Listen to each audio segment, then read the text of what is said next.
പ്രിയപ്പെട്ട കുട്ടികളെ, കഴിഞ്ഞ ക്ലാസ്സിൽ quest for A theory of everything എന്ന പാഠത്തിന്റെ പകുതിയോളം ഭാഗം നമ്മൾ പഠിച്ചു കഴിഞ്ഞിരിക്കുകയാണ്. ബാക്കിയുള്ള ഭാഗം പഠിക്കാനായി നമുക്കിന്ന് പോകാം. ഈ വീഡിയോയുടെ അവസാനം മഹാനായ സ്റ്റീഫൻ ഹോക്കിങ്ങിനെ കുറിച്ച് ആശ്ചര്യപ്പെടുത്തുന്ന, അത്ഭുതപ്പെടുത്തുന്ന 7 കാര്യങ്ങൾ ഞാൻ നിങ്ങളുടെ മുമ്പിൽ അവതരിപ്പിക്കുന്നുണ്ട്. അത് അവസാന ഭാഗത്താണ്. ഇപ്പോൾ നമുക്ക് പാഠഭാഗത്തേക്ക് പോകാം. Faced with a borderline result, the examiners summoned Hawking for an interview and questioned him about his plans. പരീക്ഷാഫലം 1-ാം ഗ്രേഡിനടുത്തു വന്ന് നിന്ന ഹോക്കിങ്ങിനെ പരീക്ഷാ നടത്തിപ്പുകാർ അഭിമുഖത്തിന് ക്ഷണിക്കുകയും അദ്ദേഹത്തിന്റെ പദ്ധതികളെക്കുറിച്ച് ചോദിക്കുകയും ചെയ്തു. In spite of the tenseness of the situation, Hawking managed to come up with the kind of remark for which he was famous among his friends. വളരെയധികം മാനസിക പിരിമുറുക്കത്തോടുകൂടിയ ആ അഭിമുഖത്തിൽ സ്റ്റീഫൻ പറഞ്ഞ വാക്കുകൾ കൂട്ടുകാരുടെ ഇടയിൽ അദ്ദേഹത്തെ പ്രശസ്തനാക്കി. If I get a first, I shall go to Cambridge. If I receive a second, I will remain at Oxford. So I expect that you will give me a first. 1-ാം grade ലഭിച്ചാൽ താൻ കേംബ്രിഡ്ജിൽ പോകുമെന്നും 2-ാം grade ലഭിച്ചാൽ ഓക്സ്ഫോർഡിൽ തന്നെ തുടരുമെന്നും അവർക്ക് തന്നെ പിന്നെയും സഹിക്കേണ്ടി വരുമെന്നും അദ്ദേഹം പറഞ്ഞു. So I expect that you will give me a first. He got his first and he went to Cambridge. അവർ 1-ാം ഗ്രേഡ് സ്റ്റീഫന് നൽകുകയും കേംബ്രിഡ്ജിൽ അദ്ദേഹം പോകുകയും ചെയ്തു. സ്റ്റീഫൻ ഹോക്കിംഗ് അധ്യാപകരുടെ മുൻപിൽ എന്നും ഒരു പ്രയാസമേറിയ അല്ലെങ്കിൽ കുഴപ്പക്കാരനായ വിദ്യാർത്ഥിയായിരുന്നു. വളരെ അശ്രദ്ധയോടെ കാര്യങ്ങൾ ചെയ്യുന്നതും ഒരിക്കലും കൃത്യസമയത്ത് ജോലികൾ പൂർത്തീകരിക്കുകയോ ചെയ്യാറില്ലായിരുന്നു. അതുകൊണ്ട് തന്നെ കേംബ്രിഡ്ജിൽ അദ്ദേഹത്തെ വിട്ടാൽ തങ്ങൾക്ക് ഇനി സ്റ്റീഫനെ കൊണ്ടുള്ള ബുദ്ധിമുട്ടുകൾ ഇല്ലാതാവുമല്ലോ എന്നാണ് ഇവിടെ ഉദ്ദേശിക്കുന്നത്. ഈ പാരഗ്രാഫിൽ നിന്ന് ഒരു ചോദ്യവും ചോദിച്ചിട്ടുണ്ട്. നമുക്ക് നോക്കാം. Cite an example to prove that Stephen Hawking was sharp witted. Did his wit help him in any way? മൂർച്ചയുള്ള ഫലിതം പറയുന്നയാളാണ് സ്റ്റീഫൻ ഹോക്കിംഗ് എന്ന് ഉദാഹരണം സഹിതം തെളിയിക്കുക. അദ്ദേഹത്തിൻ്റെ ഫലിതം എപ്പോഴെങ്കിലും അദ്ദേഹത്തെ സഹായിച്ചുവോ? Stephen Hawking had applied to do a PhD at Cambridge University while he was a student at Oxford. ഓക്സ്ഫോർഡിൽ വിദ്യാർത്ഥിയായിരിക്കെ കേംബ്രിഡ്ജ് യൂണിവേഴ്സിറ്റിയിൽ ഗവേഷണത്തിന് അദ്ദേഹം അപേക്ഷിച്ചു. He would get admission only if he secured a first grade from Oxford. ഓക്സ്ഫോർഡിൽ 1-ാം grade ലഭിച്ചെങ്കിൽ മാത്രമേ അദ്ദേഹത്തിന് കേംബ്രിഡ്ജിൽ അഡ്മിഷൻ കിട്ടുകയുള്ളൂ. Hawking got only borderline marks between first and second. അവസാനം 1-ാമത്തെയും 2-ാമത്തെയും ഗ്രേഡുകൾക്കിടയിലുള്ള മാർക്കാണ് അദ്ദേഹത്തിന് ലഭിച്ചത്. As he had only a borderline result, his examiners called him for an interview and asked him about his plans. പരീക്ഷാഫലം 1-ാം ഗ്രേഡിനടുത്തു വന്ന് നിന്ന ഹോക്കിങ്ങിനെ പരീക്ഷാ നടത്തിപ്പുകാർ അഭിമുഖത്തിന് ക്ഷണിക്കുകയും അദ്ദേഹത്തിന്റെ പദ്ധതികളെക്കുറിച്ച് ചോദിക്കുകയും ചെയ്തു. He told the examiners boldly. അവരോട് അദ്ദേഹം വളരെ ധൈര്യത്തോടുകൂടി പറഞ്ഞു. If I get a first, I shall go to Cambridge. If I receive a second, I will remain at Oxford. So I expect that you will give me a first. 1-ാം grade ലഭിച്ചാൽ താൻ കേംബ്രിഡ്ജിൽ പോകുമെന്നും 2-ാം grade ലഭിച്ചാൽ ഓക്സ്ഫോർഡിൽ തന്നെ തുടരുമെന്നും അവർക്ക് പിന്നെയും തന്നെ സഹിക്കേണ്ടി വരുമെന്നും അദ്ദേഹം പറഞ്ഞു. They gave him first grade and he went to Cambridge. അവർ 1-ാം ഗ്രേഡ് സ്റ്റീഫന് നൽകുകയും സ്റ്റീഫൻ കേംബ്രിഡ്ജിൽ പോവുകയും ചെയ്തു. Hawking was concerned that he was viewed as a lazy and difficult student. അലസനും പ്രയാസമേറിയ ഒരു വിദ്യാർത്ഥിയുമായാണ് സ്റ്റീഫനെ അധ്യാപകർ കണ്ടിരുന്നത് എന്ന് അദ്ദേഹത്തിന് അറിയാമായിരുന്നു. His sharp wit help him to get admission in Cambridge. തൻ്റെ മുനിയുള്ള ഫലിതം കേംബ്രിഡ്ജിൽ പ്രവേശനം കിട്ടാൻ സഹായിച്ചു. അടുത്ത പാരഗ്രാഫിലേക്ക് നമുക്ക് പോകാം. His first year at Cambridge was worse than that at Oxford. ഓക്സ്ഫോർഡിനേക്കാൾ പരിതാപകരമായിരുന്നു സ്റ്റീഫന്റെ കേംബ്രിഡ്ജിലെ ആദ്യ വർഷം. His slipshod mathematical background caught up with him and he found general relativity extremely tough. അശ്രദ്ധയോടെ കണക്ക് ചെയ്യുന്നത് അദ്ദേഹത്തിനെ കുഴപ്പത്തിലാക്കുകയും ആപേക്ഷിക സിദ്ധാന്തം വളരെ കടുപ്പമേറിയതായും അദ്ദേഹത്തിന് തോന്നി. Another far more disastrous problem arose then. കൂടാതെ മറ്റൊരു അപകടകരമായ കാര്യവും വന്നു ചേർന്നു. During his 3rd year at Oxford, Hawking started getting clumsy. 3-ാമത്തെ വർഷത്തിൽ സ്റ്റീഫൻ അവലക്ഷണമായ രീതികൾ, വിരൂപമായ ശാരീരിക രീതികൾ പ്രകടിപ്പിച്ചു തുടങ്ങിയിരുന്നു. He had fallen once or twice for no apparent reason. ഒരു കാരണവുമില്ലാതെ 2-3 തവണ അദ്ദേഹം കുഴഞ്ഞു വീഴുകയും ചെയ്തിരുന്നു. The following autumn at Cambridge, he had trouble tying his shoes and sometimes he had difficulty talking. തുടർന്ന് വന്ന ശരത്കാലത്തിൽ കേംബ്രിഡ്ജിൽ പഠിച്ചുകൊണ്ടിരിക്കുമ്പോൾ ഷൂസ് കെട്ടാൻ പോലും ബുദ്ധിമുട്ടായി മാറി. കൂടാതെ സംസാരിക്കുവാനും പ്രയാസമായി. ഈ പാരഗ്രാഫിൽ നിന്ന് ഒരു ചോദ്യം ചോദിച്ചിട്ടുണ്ട്, നമുക്ക് നോക്കാം. Stephen's first year at Cambridge was worse than at Oxford. Why? സ്റ്റീഫന്റെ കേംബ്രിഡ്ജിലെ ആദ്യ വർഷം ഓക്സ്ഫോർഡിലേക്കാൾ മോശമായിരുന്നു. എന്തുകൊണ്ട്? His first year at Cambridge was worse than that at Oxford. ഓക്സ്ഫോർഡിനേക്കാൾ പരിതാപകരമായിരുന്നു സ്റ്റീഫന്റെ കേംബ്രിഡ്ജിലെ ആദ്യ വർഷം. His poor mathematical background troubled him. അശ്രദ്ധയോടെ കണക്ക് ചെയ്യുന്നത് അദ്ദേഹത്തിനെ കുഴപ്പത്തിലാക്കി. He found general relativity very tough. ആപേക്ഷിക സിദ്ധാന്തം വളരെ കടുപ്പമേറിയതായും അദ്ദേഹത്തിന് തോന്നി. There was even a bigger problem. കൂടാതെ മറ്റൊരു അപകടകരമായ കാര്യവും വന്നു. During his third year in Oxford he had started getting a bit awkward. ഓക്സ്ഫോർഡിലെ 3-ാമത്തെ വർഷം സ്റ്റീഫൻ അപലക്ഷണമായ രീതികൾ പ്രകടിപ്പിച്ചു തുടങ്ങി. He had fallen once or twice for no apparent reason. കാരണങ്ങളൊന്നുമില്ലാതെ 2-3 തവണ അദ്ദേഹം കുഴഞ്ഞു വീഴുകയും ചെയ്തു. Soon at Cambridge he had trouble tying his shoes and sometimes he had difficulty in talking. തുടർന്ന് വന്ന ശരത്കാലത്ത് ഷൂസ് കെട്ടാൻ പോലും ബുദ്ധിമുട്ടായിരുന്നു. ചിലപ്പോൾ സംസാരിക്കാനും പ്രയാസമായി. പുതിയ വാക്കുകൾ നമുക്ക് പഠിക്കാം. സ്ലിപ്പ് ഷോട്ട് അശ്രദ്ധമായ, ക്ലംസി വിരൂപമായ. അടുത്ത പാരഗ്രാഫിലേക്ക് നമുക്ക് പോകാം. Shortly after his 21st birthday in 1963 Hawking contracted a rare disease, amyotrophic lateral sclerosis, for which there was no known cure. 1963 23-ാം വയസ്സിൽ സ്റ്റീഫൻ അമിയോട്രോപിക് ലാറ്ററൽ സ്ക്ലെറോസിസ് എന്ന അപൂർവ രോഗത്തിന് അടിമയായി. അതിന് ചികിത്സകളൊന്നും ഇല്ലായിരുന്നു. It caused a gradual disintegration of the nerve cells in the spinal cord and the brain. നട്ടെല്ലിന്റെയും തലച്ചോറിന്റെയും നാഡീകോശങ്ങൾ മെല്ലെ നശിച്ചു പോകുന്ന രോഗമായിരുന്നു അത്. At first he went into a deep depression. ആദ്യമൊക്കെ വലിയ വിഷാദ രോഗത്തിന് അദ്ദേഹം അടിമയായിരുന്നു. He did not know what he ought to do or what his future would be like. എന്താണ് ചെയ്യേണ്ടതെന്ന് അദ്ദേഹത്തിന് അറിയില്ലായിരുന്നു, അല്ലെങ്കിൽ തൻ്റെ ഭാവി എന്താകും എന്നും അറിയില്ലായിരുന്നു. പുതിയ വാക്കുകൾ നമുക്ക് പഠിക്കാം. അമിയോട്രോപിക് ലാറ്ററൽ സ്ക്ലെറോസിസ്, നട്ടെല്ലിന്റെയും തലച്ചോറിന്റെയും നാഡീകോശങ്ങൾ മെല്ലെ നശിച്ചു പോകുന്ന രോഗം. കൺട്രാക്റ്റഡ്, അക്വേർഡ് ബാധിക്കുക. ഈ പാരഗ്രാഫിൽ നിന്ന് ഒരു ചോദ്യം ചോദിച്ചിരിക്കുന്നു, നമുക്ക് നോക്കാം. How did tragedy strike Hawking shortly after his 21st birthday? 21-ാം വയസ്സ് കഴിഞ്ഞപ്പോൾ സ്റ്റീഫന് എങ്ങനെയാണ് ദുരന്തം വന്നു ഭവിച്ചത്? Shortly after his 21st birthday in 1963 Stephen contracted a rare disease for which there was no known cure. 1963 തൻ്റെ 21-ാം വയസ്സ് കഴിഞ്ഞപ്പോഴേക്കും അപൂർവമായ ഒരു രോഗത്തിന് അദ്ദേഹം അടിമയായി. അതിന് ചികിത്സയൊന്നുമില്ലായിരുന്നു.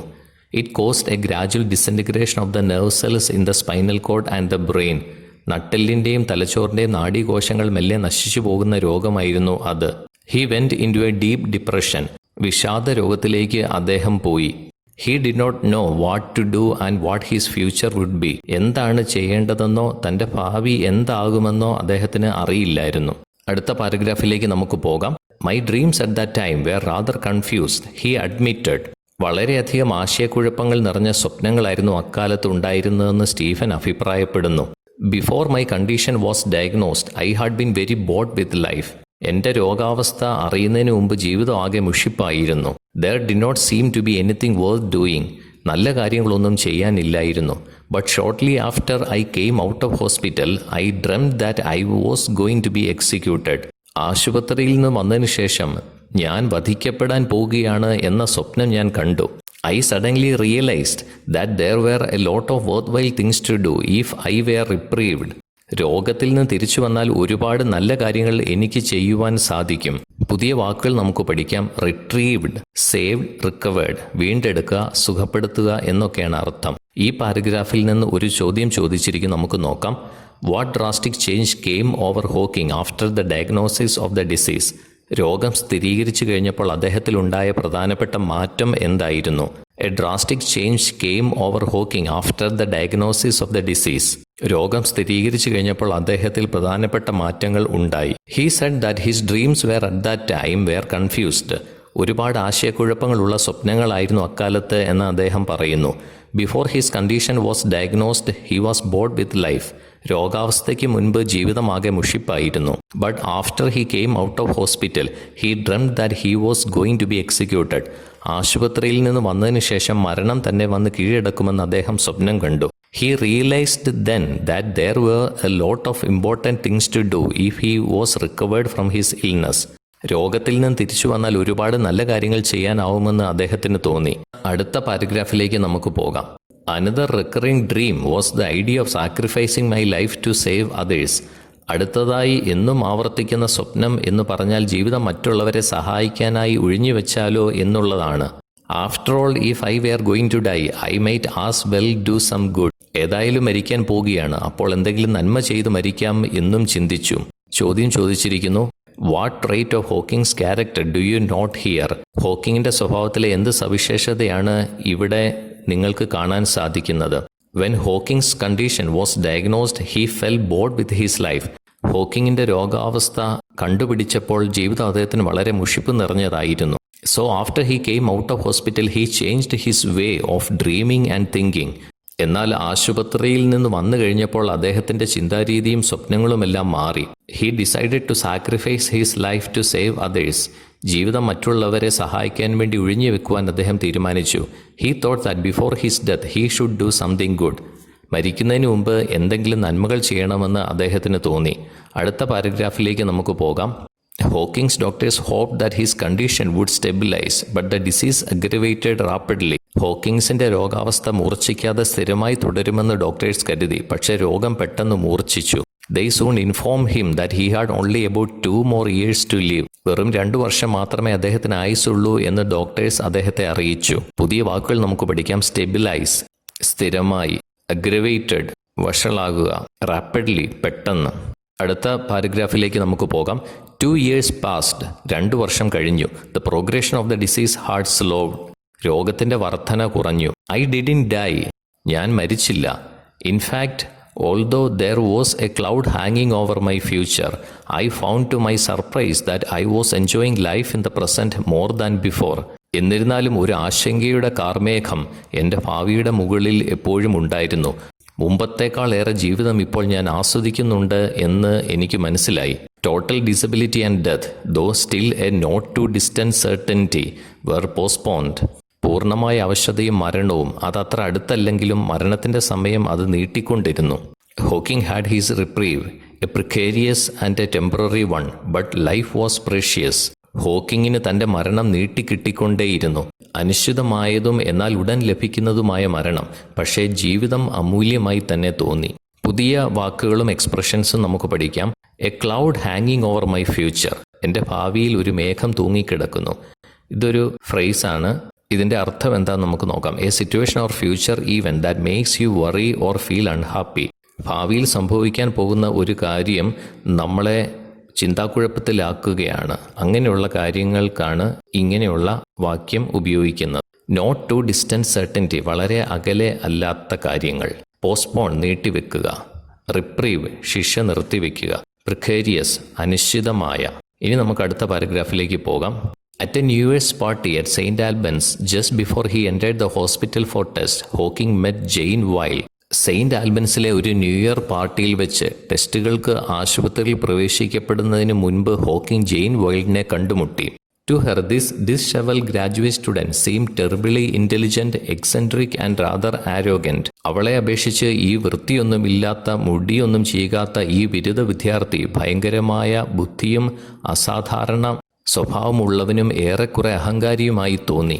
But he was interesting and she liked his wit. പക്ഷേ അവൾക്ക് അയാളിൽ താല്പര്യം തോന്നുകയും അയാളുടെ നർമ്മങ്ങൾ അവൾ ഇഷ്ടപ്പെടുകയും ചെയ്തു. പുതിയ വാക്കുകൾ നമുക്ക് പഠിക്കാം. ഡിഷവൽഡ്, വൃത്തിയില്ലാത്ത, അലങ്കോലമായ. എക്സെൻട്രിക്, അസാധാരണ സ്വഭാവമുള്ളയാൾ. ഈ പാരഗ്രാഫിൽ നിന്ന് ചോദ്യം ചോദിച്ചിരിക്കുന്നു. നോക്കാം. What was Jane's impression of Hawking? ഹോക്കിങ്ങിനെ കുറിച്ച് ജെയിനിന്റെ അഭിപ്രായം എന്തായിരുന്നു? She thought Hawking was very intelligent, eccentric and rather arrogant. ബുദ്ധിയും അസാധാരണ സ്വഭാവമുള്ളവനും അഹങ്കാരിയുമായി ജെയിനിന് സ്റ്റീഫൻ ഹോക്കിനെ തോന്നി.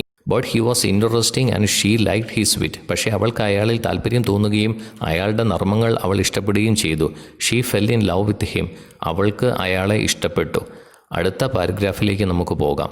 When Jane met him again after his discharge from the hospital, he was really in a pathetic state. ആശുപത്രിയിൽ നിന്ന് പുറത്തു വന്ന സ്റ്റീഫനെ ജെയിൻ കണ്ടുമുട്ടിയപ്പോൾ അദ്ദേഹത്തിന്റെ അവസ്ഥ വളരെ പരിതാപകരമായിരുന്നു. I think he has lost his will to live. He was very confused, she commented. ജീവിക്കാൻ പോലുമുള്ള ആഗ്രഹം അദ്ദേഹത്തിന് ഇല്ലായിരുന്നുവെന്ന് ജെയിൻ പറയുന്നു. അദ്ദേഹം വളരെ ആശയക്കുഴപ്പത്തിലായിരുന്നുവെന്ന് അവൾ പറയുന്നു. She was not however put off by his physical or mental condition. എന്നിരുന്നാലും അയാളുടെ ശാരീരികവും മാനസികവുമായ അവസ്ഥ കണ്ട് ജെയിൻ പിന്മാറിയില്ല. She was rather a shy teenager, serious minded, with a strong faith in God ingrained from childhood by her mother and a belief that good can come out of any adversity. ജെയിനിൻ്റെ സ്വഭാവത്തെക്കുറിച്ചാണ് ഇത് പറയുന്നത്. അവൾ ഒരു വിധത്തിൽ ലജ്ജാശീലിയായ പെൺകുട്ടിയും എന്നാൽ ഗൗരവ സ്വഭാവമുള്ള പെൺകുട്ടിയുമായിരുന്നു. ദൈവവിശ്വാസം കുട്ടിക്കാലം മുതലേ അമ്മ അവൾക്ക് കൊടുത്തിട്ടുണ്ടായിരുന്നു. കൂടാതെ എത്ര വലിയ പ്രതിസന്ധികൾ ഉണ്ടായാലും അതിൽ നിന്ന് നന്മ ഉരുത്തിരിഞ്ഞു വരുമെന്ന വിശ്വാസം ഉള്ള ആളുമായിരുന്നു ജെയിൻ. പുതിയ വാക്കുകൾ നമുക്ക് പഠിക്കാം. ഇൻഗ്രെയിൻഡ്, ദൃഢമായി, ഉറച്ച്. അഡ്വേഴ്സിറ്റി, പ്രതികൂലമായവ. ഈ പാരഗ്രാഫിൽ നിന്നൊരു ചോദ്യം ചോദിച്ചിരിക്കുന്നു. വളരെ ഇമ്പോർട്ടൻ്റ് ആയിട്ടുള്ളൊരു ക്വസ്റ്റ്യനാണ്. Write a note on the character of Jane. ജെയിനിൻ്റെ സ്വഭാവത്തെക്കുറിച്ച് ഒരു കുറിപ്പ് തയ്യാറാക്കുക. Jane was a shy teenager with a strong faith in God. Jane ലജ്ജാശീലിയായ പെൺകുട്ടിയും എന്നാൽ ഉറച്ച ദൈവവിശ്വാസമുള്ള വ്യക്തിയുമായിരുന്നു. This faith was ingrained in her by her mother. ഈ വിശ്വാസം അവളിൽ ഉറപ്പിച്ചു കൊടുത്തത് അവളുടെ അമ്മയായിരുന്നു. She believe that good can come out of any adversity. എത്ര വലിയ പ്രതിസന്ധികൾ ഉണ്ടായാലും നന്മ അതിൽ നിന്ന് ഉരുത്തിരിഞ്ഞു വരുമെന്ന് അവൾ വിശ്വസിച്ചിരുന്നു.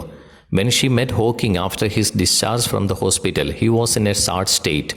ആശുപത്രിയിൽ നിന്ന് പുറത്തു വന്ന സ്റ്റീഫനെ ജെയിൻ കണ്ടുമുട്ടിയപ്പോൾ അദ്ദേഹത്തിൻ്റെ അവസ്ഥ വളരെ പരിതാപകരമായിരുന്നു. She felt that he had lost his will to live and he was very confused. ജീവിക്കാൻ അദ്ദേഹത്തിന് ആഗ്രഹമില്ല എന്നും വളരെ ആശയക്കുഴപ്പത്തിലാണ് അദ്ദേഹം എന്നും ജെയിനിന് തോന്നി. She was not put off by his physical or mental condition. എന്നിരുന്നാലും അയാളുടെ ശാരീരികവും മാനസികവുമായ അവസ്ഥ കണ്ട് ജെയിൻ പിന്മാറിയില്ല. Hawking liked her optimism and their friendship grew. ഹോക്കിങ്ങിന് അവളുടെ ശുഭാപ്തി വിശ്വാസം ഇഷ്ടപ്പെടുകയും അവരുടെ സൗഹൃദം പതുക്കെ പുരോഗമിക്കുകയും ചെയ്തു. They thought that together they could make something good. ഒരുമിച്ച് നിന്നാൽ കൂടുതൽ അർത്ഥപൂർണമായ കാര്യങ്ങൾ ചെയ്യാൻ സാധിക്കുമെന്ന് അവർക്ക് ബോധ്യമായി. അടുത്ത പാരഗ്രാഫിലേക്ക് നമുക്ക് പോകാം. Hawking admired her optimism and their friendship develop slowly. ഹോക്കിങ്ങിന് ജെയിനിൻ്റെ ശുഭാപ്തി വിശ്വാസം ഇഷ്ടപ്പെടുകയും അവരുടെ സൗഹൃദം പതുക്കെ പുരോഗമിക്കുകയും ചെയ്തു. After a while the two began to realise in Jane's words that together we could make something worthwhile. കുറച്ചുനാൾ കഴിഞ്ഞപ്പോൾ അവർക്ക് രണ്ടുപേർക്കും ബോധ്യമായി. ജെയിനിൻ്റെ വാക്കുകളിൽ പറഞ്ഞാൽ ഒരുമിച്ച് നിന്നാൽ കൂടുതൽ അർത്ഥപൂർണമായ കാര്യങ്ങൾ ചെയ്യാൻ സാധിക്കുമെന്ന് മനസ്സിലായി. For Stephen that made all the difference. ആ തീരുമാനം സ്റ്റീഫൻ ഹോക്കിങ്ങിൻ്റെ ജീവിതം മാറ്റിമറിച്ചു. He applied for a research fellowship at Keys, one of the colleges in Cambridge University. Cambridge യൂണിവേഴ്സിറ്റിയിലുള്ള കീസ് കോളേജിൽ ഗവേഷണ കൂട്ടായ്മയിലേക്ക് അദ്ദേഹം അപേക്ഷിച്ചു. പുതിയ വാക്കുകൾ നമുക്ക് പഠിക്കാം. ഒപ്റ്റിമിസം, ശുഭാപ്തി വിശ്വാസം. ഇതിൽ നിന്ന് ചോദ്യം ചോദിച്ചിട്ടുണ്ട്, നമുക്ക് നോക്കാം. How did Jane's optimism influence Hawking? ജെയിനിൻ്റെ ശുഭാപ്തി വിശ്വാസം എങ്ങനെയാണ് ഹോക്കിങ്ങിനെ സ്വാധീനിച്ചത്? Jane was very optimistic. Jane ശുഭാപ്തി വിശ്വാസമുള്ള ആൾ ആയിരുന്നു. She believe that adversities can be overcome. എല്ലാ പ്രതിസന്ധികളും തരണം ചെയ്യാൻ സാധിക്കുമെന്ന് അവൾക്ക് വിശ്വാസമുണ്ടായിരുന്നു. Jane gave Stephen Hawking a reason to live. ജീവിക്കാൻ വേണ്ടിയുള്ള കാരണങ്ങൾ ജെയിൻ ഹോക്കിങ്ങിന് നൽകി. For Stephen it made a big difference. സ്റ്റീഫൻ്റെ ജീവിതം അത് ആകെ മാറ്റിമറിച്ചു. Jane always believed in his brilliance and she help him fulfil his dreams. അദ്ദേഹത്തിൻ്റെ ബുദ്ധിയിൽ അവൾ എന്നും വിശ്വസിച്ചിരുന്നു, കൂടാതെ അദ്ദേഹത്തിൻ്റെ സ്വപ്നങ്ങൾ പൂർത്തീകരിക്കാൻ സഹായിക്കുകയും ചെയ്തു. അടുത്ത പാരഗ്രാഫിലേക്ക് നമുക്ക് പോകാം. In 1965, at the age of 23, Hawking received his fellowship at Keys. 1965 തൻ്റെ 23-ാം വയസ്സിൽ ഹോക്കിങ്ങിന് കീസ് കോളേജിൽ വിശിഷ്ടാംഗത്വം ലഭിച്ചു. And in July of the same year Jane and he were married. ആ വർഷം തന്നെ ജൂലൈ മാസത്തിൽ ജെയിനും ഹോക്കിങ്ങും വിവാഹിതരായി. അടുത്ത പാരഗ്രാഫിലേക്ക് നമുക്ക് പോകാം. People who remember Hawking in the university in the late 1960s recall him making his way around the corridors with a cane, supporting himself against the wall. 1960-കളിൽ ഹോക്കിങ്ങിൻ്റെ ജീവിതം ഓർക്കുന്ന ആൾക്കാർ പറയുന്നത്, കോളേജിൻ്റെ ഇടനാഴിയിലൂടെ ഒരു വടിയും കയ്യിൽ ഊന്നിപ്പിടിച്ചുകൊണ്ട് ഭിത്തിയിൽ പിടിച്ചുകൊണ്ട് മുന്നോട്ടു പോകുന്ന സ്റ്റീഫൻ ഹോക്കിങ്ങിൻ്റെ ചിത്രം അവരുടെ മനസ്സിൽ ഇപ്പോഴും ഉണ്ട് എന്നാണ്. He spoke with what sounded like a slight speech impediment. ചെറിയ തടസ്സത്തോടെ ആയിരുന്നു അന്ന് സ്റ്റീഫൻ സംസാരിച്ചിരുന്നത്. But more than that they remember his brashness in sessions involving some of the world's most distinguished scientist. പക്ഷേ അതിനേക്കാൾ കൂടുതലായി അദ്ദേഹത്തെക്കുറിച്ച് ഓർക്കുന്നത് പ്രമുഖരായ ശാസ്ത്രജ്ഞരുമായുള്ള ചർച്ചകളിൽ തൻ്റെ ഇടത്തോടുകൂടി അഭിപ്രായങ്ങൾ അവതരിപ്പിക്കുന്ന സ്റ്റീഫൻ ഹോക്കിങ്ങിൻ്റെ കഴിവുകളാണ്. While other young researchers kept a reverential silence, Hawking daringly asked unexpected and penetrating questions. മറ്റു യുവ ഗവേഷകർ പ്രമുഖരായ ശാസ്ത്രജ്ഞരോട് ബഹുമാനവും ഭവ്യതയും പ്രകടിപ്പിച്ചുകൊണ്ട് മിണ്ടാതെ ഇരിക്കുന്ന സമയത്ത് അപ്രതീക്ഷിതമായും തുളച്ചു കയറുന്നതുമായ ചോദ്യങ്ങൾ അവരോട് സ്റ്റീഫൻ ഹോക്കിംഗ് ചോദിക്കുമായിരുന്നു. He clearly knew what he was talking about. താൻ എന്താണ് സംസാരിക്കുന്നത് എന്ന് വ്യക്തമായ അറിവ് അദ്ദേഹത്തിനുണ്ടായിരുന്നു. His reputation as a genius another Einstein began then. വലിയൊരു പ്രതിഭാശാലി, അടുത്ത ഐൻസ്റ്റീൻ എന്നൊക്കെ അദ്ദേഹത്തിന് പേര് കിട്ടിയത് അന്നു മുതലാണ്. പുതിയ വാക്കുകൾ നമുക്ക് പഠിക്കാം. കോറിഡേഴ്സ് ഇടനാഴി, ഇംപെഡിമെൻറ്റ് തടസ്സം, ബ്രാഷ്നസ് ധിക്കാരമുള്ള തൻ്റെ അടുത്തോടുകൂടി, ഡിസ്റ്റിങ്ക്യൂഷ്ഡ് വിശിഷ്ടമായ, റെവറൻഷ്യൽ സൈലൻസ് ബഹുമാനത്തോടെയുള്ള മൗനം, പെനട്രേറ്റിംഗ് തുളച്ചു കയറുക. ഒരു ചോദ്യം ചോദിച്ചിട്ടുണ്ട്, നമുക്ക് നോക്കാം. Is Stephen Hawking really a great mind on par with the likes of Einstein and Newton? Justify your answer. Stephen Hawking ഐൻസ്റ്റീനിൻ്റെയും ന്യൂട്ടൻ്റെയും അത്ര ബുദ്ധിശാലിയായിരുന്നോ? മതിയായ കാരണങ്ങൾ നൽകി ഉത്തരം എഴുതുക. No, we cannot say that Stephen Hawking is at par with scientist like Einstein and Newton. ഐൻസ്റ്റീനും ന്യൂട്ടനും തുല്യമായി നമുക്ക് സ്റ്റീഫൻ ഹോക്കിങ്ങിനെ കണക്കാക്കാൻ സാധിക്കില്ല. It is true that Hawking has said some significant things about the universe. പ്രപഞ്ചവുമായി ബന്ധപ്പെട്ട ചില പ്രധാനപ്പെട്ട കാര്യങ്ങൾ ഹോക്കിംഗ് അവതരിപ്പിച്ചിട്ടുണ്ട് എന്ന കാര്യം സത്യമാണ്. He has asked significant questions, but he has not provided adequate answers. പല അർത്ഥവത്തായ ചോദ്യങ്ങളും അദ്ദേഹം ഉന്നയിച്ചിട്ടുണ്ട്, എന്നിരുന്നാലും അതിനൊക്കെ ഉത്തരങ്ങൾ അദ്ദേഹം നൽകിയിട്ടില്ല. Hawking contributed to our understanding of cosmology, time and other fundamentals of modern physics. പ്രപഞ്ചത്തെക്കുറിച്ചും സമയത്തെക്കുറിച്ചും കൂടാതെ ആധുനിക ഭൗതിക ശാസ്ത്രവുമായി ബന്ധപ്പെട്ടും അദ്ദേഹം ഒരുപാട് സംഭാവനകൾ നൽകിയിട്ടുണ്ട്. The discoveries of Einstein and Newton are proved discoveries and of course are known by the world. എന്നാൽ ഐൻസ്റ്റീനിൻ്റെയും ന്യൂട്ടൻ്റെയും തെളിയിക്കപ്പെട്ട കണ്ടുപിടുത്തങ്ങളും ലോകം മുഴുവൻ അറിയാവുന്ന കാര്യങ്ങളുമാണ്. അടുത്ത പാരഗ്രാഫിലേക്ക് നമുക്ക് പോകാം. In 1980, a practical need for funds launched him into a new enterprise that was to have a far-reaching impact on the Hawkings and others all over the world. 1980 ഗവേഷണങ്ങൾക്ക് ആവശ്യമായ ഫണ്ടുകളുടെ അഭാവം ഹോക്കിങ്ങിനെയും ലോകത്തിലുള്ള മറ്റുള്ളവരെയും പുതിയ സംരംഭങ്ങളിലേക്ക് നയിക്കുകയും അത് ദൂരവ്യാപകമായ വലിയ ഫലങ്ങൾ ഉണ്ടാക്കുകയും ചെയ്തു. He thought of writing a book about the universe, about the most interesting questions that had made him want to study cosmology and quantum theory. ഈ പ്രപഞ്ചത്തെക്കുറിച്ചും കോസ്മോളജിയും ക്വാണ്ടം തിയറിയും എടുക്കുവാൻ തന്നെ പ്രേരിപ്പിച്ച താല്പര്യമുണർത്തിയ ചോദ്യങ്ങളെക്കുറിച്ചും ഒരു പുസ്തകം എഴുതാൻ അദ്ദേഹം ചിന്തിച്ചു. Where did the universe come from?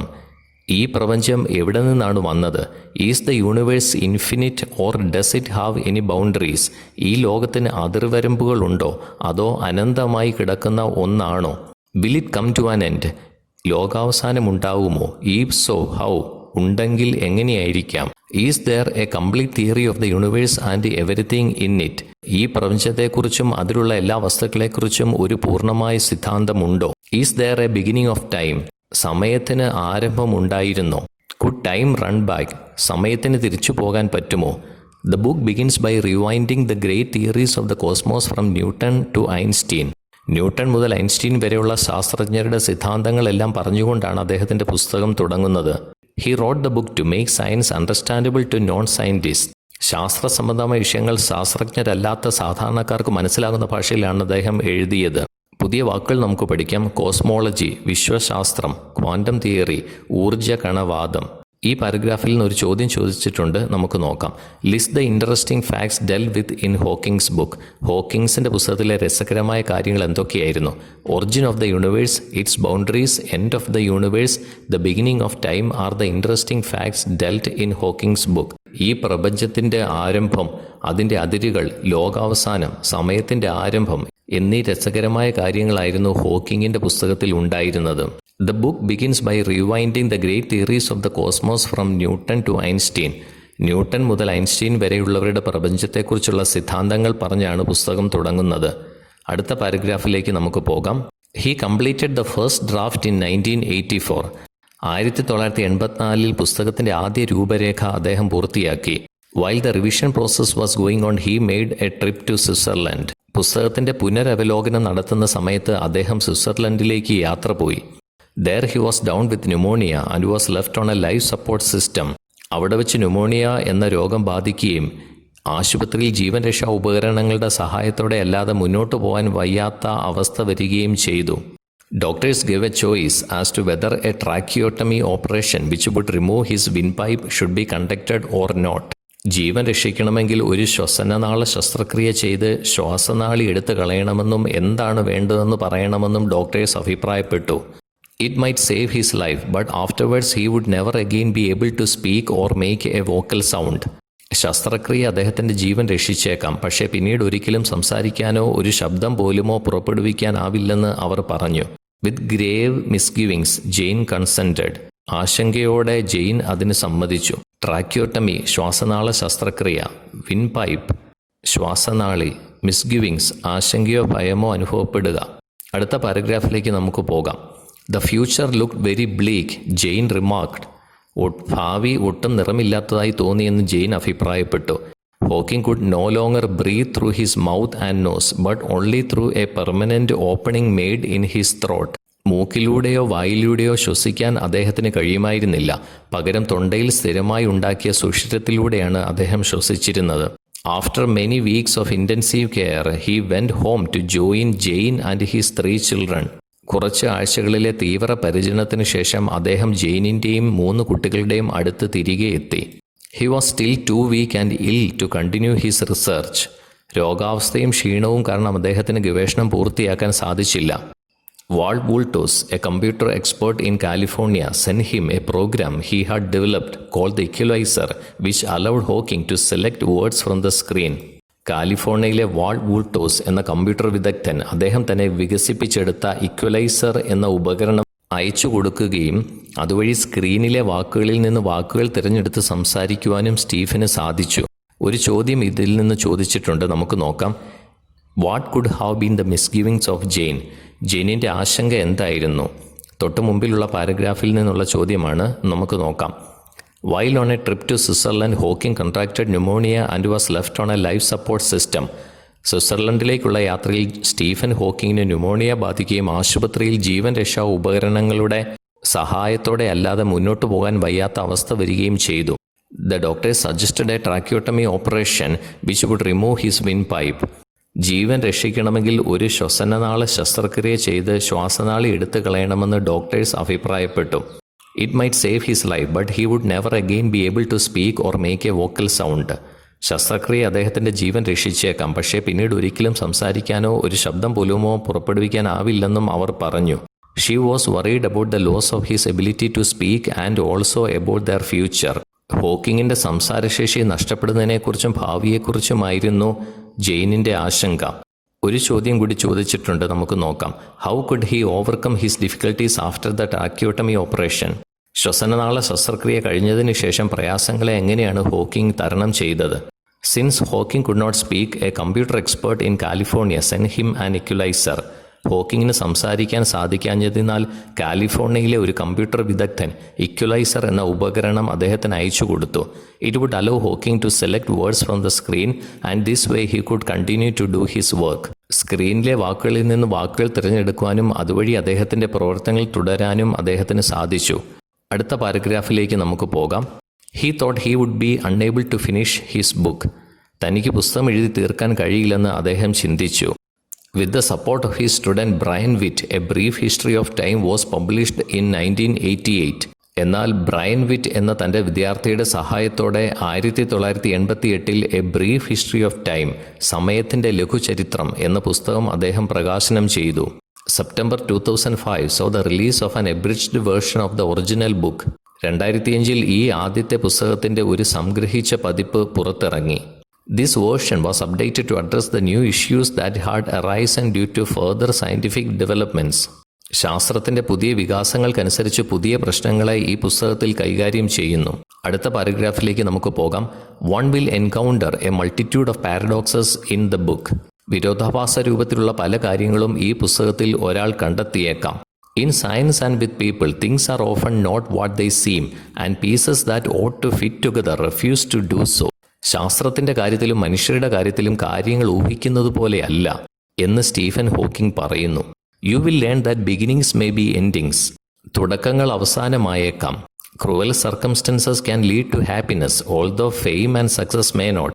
വേദനിപ്പിക്കുന്ന സാഹചര്യങ്ങൾ സന്തോഷങ്ങളിലേക്ക് എത്തിച്ചേക്കാം, എന്നാൽ പ്രശസ്തിയും വിജയവും സന്തോഷത്തിലേക്ക് എത്തിക്കണമെന്നില്ല. Two great scientific theories taken together seem to give us nonsense. രണ്ട് വലിയ ശാസ്ത്ര സിദ്ധാന്തങ്ങൾ ഒരുമിച്ച് പരിശോധിച്ചാൽ അത് വലിയ അബദ്ധങ്ങളായി തോന്നിയേക്കാം. Empty space isn't empty. ശൂന്യമായ സ്ഥലങ്ങൾ ശൂന്യമാവണമെന്നില്ല.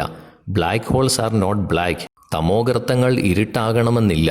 And a man whose appearance inspires shock and pity takes us laughing to where the boundaries of time and space ought to be but are not. Stephen ഹോക്കിങ്ങിനെ കുറിച്ച് പറയുകയാണ്, പുറമേയുള്ള രൂപവും ഭാവവും ഞെട്ടിപ്പിക്കുന്നതും സഹാനുഭൂതി ജനിപ്പിക്കുന്നതുമാണെങ്കിലും അയാൾ നമ്മളെ സന്തോഷത്തോടെ കാലത്തിൻ്റെയും അന്തരീക്ഷത്തിൻ്റെ അതിർവരമ്പുകളിലേക്കും കൊണ്ടുപോകുന്നു. പക്ഷേ അങ്ങനെ ഒരു അതിർവരമ്പുകൾ ഇല്ലതാനും. പുതിയ വാക്കുകൾ നമുക്ക് പഠിക്കാം. മൾട്ടിറ്റ്യൂഡ്, വളരെ എണ്ണം. പാരഡോക്സസ്, വിരോധാഭാസങ്ങൾ. ചോദ്യം ചോദിച്ചിരിക്കുകയാണ്, നമുക്ക് നോക്കാം. Mention some of the unique ideas and paradoxes put forward by Stephen Hawking. Stephen Hawking മുന്നോട്ട് വെച്ച തനതായ ആശയങ്ങളും വിരോധാഭാസങ്ങളും എന്തായിരുന്നു? In science and with people things are often not what they seem. ശാസ്ത്രത്തിൻ്റെ കാര്യത്തിലും മനുഷ്യരുടെ കാര്യത്തിലും കാര്യങ്ങൾ ഊഹിക്കുന്നത് പോലെയല്ല. Pieces that ought to fit together refuse to do so. ചില കാര്യങ്ങൾ കൂട്ടി യോജിപ്പിച്ച് നോക്കിയാലും കൂടിച്ചേരാൻ വിസമ്മതിക്കും. You will learn that beginnings may be endings. തുടക്കങ്ങൾ അവസാനമായേക്കാം. Cruel circumstances can lead to happiness although fame and success may not. വേദനിപ്പിക്കുന്ന സാഹചര്യങ്ങൾ സന്തോഷങ്ങളിലേക്ക് എത്തിച്ചേക്കാം, എന്നാൽ പ്രശസ്തിയും വിജയവും അത് നൽകണമെന്നില്ല. Two great scientific theories taken together seem to give us nonsense. രണ്ട് വലിയ ശാസ്ത്ര സിദ്ധാന്തങ്ങൾ ഒരുമിച്ച് പരിശോധിച്ചാൽ വലിയ അബദ്ധങ്ങളായേക്കാം. Empty space is not empty. ശൂന്യമായ സ്ഥലങ്ങൾ ശൂന്യമാവണമെന്നില്ല. Black holes are not black. തമോഗർത്തങ്ങൾ ഇരുട്ടാകണമെന്നില്ല. These were the unique ideas and paradoxes put forward by Stephen Hawking. ഇതൊക്കെയാണ് ഹോക്കിംഗ് മുന്നോട്ട് വെച്ച തനതായ ആശയങ്ങളും വിരോധാഭാസങ്ങളും. അടുത്ത പാരഗ്രാഫിലേക്ക് നമുക്ക് പോകാം. It is of course a miracle that Hawking has been able to achieve everything he has, that he is still alive. ഹോക്കിങ്ങിന് തൻ്റെ ജീവിതത്തിൽ ചെയ്യാൻ സാധിക്കാവുന്ന എല്ലാ കാര്യങ്ങളും ചെയ്യാൻ സാധിച്ചത് ഒരു അത്ഭുതമാണ്. കിറ്റിഗൽ ഫെർഗസൺ ഇത് എഴുതിയപ്പോൾ അദ്ദേഹം ജീവിച്ചിരിപ്പുണ്ടായിരുന്നു. അതുകൊണ്ടാണ് ഹീ ഈസ് സ്റ്റിൽ അലൈവ് എന്ന് എഴുതിയത്. However, when you experience his intelligence and humor, you begin to take his unusual mode of communication and his obviously catastrophic physical problems no more seriously than he seems to himself. ഹോക്കിങ്ങിൻ്റെ ബുദ്ധിയും അദ്ദേഹത്തിൻ്റെ നർമ്മങ്ങളും അനുഭവിച്ചാൽ അദ്ദേഹത്തിൻ്റെ വ്യക്തിത്വത്തിൻ്റെ മുന്നിൽ ഈ അസാധാരണമായ സംസാരവും മാരകമായ ശാരീരിക ബുദ്ധിമുട്ടുകളും ഒന്നും ഒരു കാര്യവുമല്ല എന്ന് മനസ്സിലാകും. That is exactly the way he wants it. അത് അങ്ങനെ തന്നെയാണ് അദ്ദേഹം ആഗ്രഹിച്ചതും. He chooses to ignore the difficulty and he expects others to adopt the same attitude. ബുദ്ധിമുട്ടുകൾ അദ്ദേഹം അവഗണിക്കുകയും കൂടാതെ മറ്റുള്ളവരും ഈ കാഴ്ചപ്പാട് സ്വീകരിക്കണമെന്നും അദ്ദേഹം ആഗ്രഹിച്ചു. പുതിയ വാക്കുകൾ നമുക്ക് എടുക്കാം. ഒബ്വിയസ്ലി, സുനിശ്ചിതമായ. കാറ്റസ്ട്രോഫിക്, ദാരുണ സംഭവം. ഒരു ചോദ്യം ഇതിൽ നിന്ന് ചോദിച്ചിട്ടുണ്ട്, നമുക്ക് നോക്കാം. What was Hawking's attitude to his disability? How do you estimate it in a wider social context? തൻ്റെ പോരായ്മകളോട് ഹോക്കിങ്ങിൻ്റെ മനോഭാവം എന്തായിരുന്നു? ഒരു സാമൂഹിക പശ്ചാത്തലത്തിൽ നിന്നുകൊണ്ട് നമുക്കതിനെ എങ്ങനെ വിലയിരുത്താം? He chose to ignore his difficulty. തൻ്റെ പോരായ്മകൾ അദ്ദേഹം അവഗണിച്ചു. He expected others to adopt the same attitude. മറ്റുള്ളവരും ഇതേ മനോഭാവം സ്വീകരിക്കണമെന്നും അദ്ദേഹം ആഗ്രഹിച്ചു. The truth is that everyone struggles in their everyday life in one way or another. എല്ലാ ആൾക്കാരും അവരുടെ ദൈനംദിന ജീവിതത്തിൽ ഒരു വിധത്തിൽ അല്ലെങ്കിൽ മറ്റൊരു വിധത്തിൽ കഷ്ടപ്പെടുന്നുണ്ട്. It's about staying positive and making the best way of what you have. വിശ്വസിച്ചുകൊണ്ട് മുന്നോട്ട് പോവുകയും നമ്മളെക്കൊണ്ട് ചെയ്യാവുന്ന കാര്യങ്ങൾ ചെയ്യുകയും ചെയ്യുക. We should stay focused on the positives instead of the negatives and don't ever give up. നിഷേധ നിലപാടുകൾ സ്വീകരിക്കാതെ നല്ല കാര്യങ്ങളിൽ ശ്രദ്ധ കേന്ദ്രീകരിക്കുകയും ഒരിക്കലും ഉപേക്ഷ വിചാരിക്കുകയും ചെയ്യരുത്. Stephen Hawking has overcome his crippling disease to become the supernova of world physics. തനിക്ക് അംഗവൈകല്യം സമ്മാനിച്ച രോഗത്തെ അതിജീവിച്ചുകൊണ്ട് ഹോക്കിംഗ് ഭൗതിക ശാസ്ത്രത്തിലെ ഒരു വെട്ടിത്തിളങ്ങുന്ന നക്ഷത്രമായി മാറി. സൂപ്പർനോവ എന്ന വാക്കിൻ്റെ അർത്ഥം വിസ്ഫോടനത്തിൻ്റെ ഫലമായി തെളിയുന്ന നക്ഷത്രം. പ്രിയപ്പെട്ട കുട്ടികളെ, ഈ പാഠഭാഗം മുഴുവൻ നമ്മൾ പഠിച്ചു കഴിഞ്ഞിരിക്കുകയാണ്. സ്റ്റീഫൻ ഹോക്കിങ്ങിൻ്റെ ജീവിതവുമായി ബന്ധപ്പെട്ട് 7 ആശ്ചര്യപ്പെടുത്തുന്ന കാര്യങ്ങൾ ഞാൻ നിങ്ങൾക്ക് വേണ്ടി തയ്യാറാക്കിയിട്ടുണ്ട്. നമുക്കതിലേക്ക് പോകാം. Hawking is frequently compared to Albert Einstein. Though their lives and achievements are different, one area where they are reportedly the same is in their IQs. Albert Einstein is believed to have had the same IQ as Professor Stephen Hawking. A normal IQ level range is anywhere between 85 and 115. Hawking's IQ is recorded at 160, which is also Einstein's estimated IQ. They belong to a genius group that only accounts for 0.003% of the world's population. Stephen Hawking began using crutches after his diagnosis. Later, he turned out to be a notorious driver as he drove a little too fast around the streets of Cambridge and ran over other students' toes. There is a fictional story that he actually ran over Prince Charles' toes. He earned a reputation for his wild and reckless wheelchair driving. He also liked to dance in his wheelchair on the dance floor. Once he crashed his wheelchair and broke his hip. His friends remember seeing him driving swiftly through conferences in his wheelchair and the occasional spin on the dance floor at college parties. Long before he was diagnosed with a paralyzing illness, Hawking joined the rowing team at Oxford. As a coxswain, he was supposed to control the steering and stroke rate.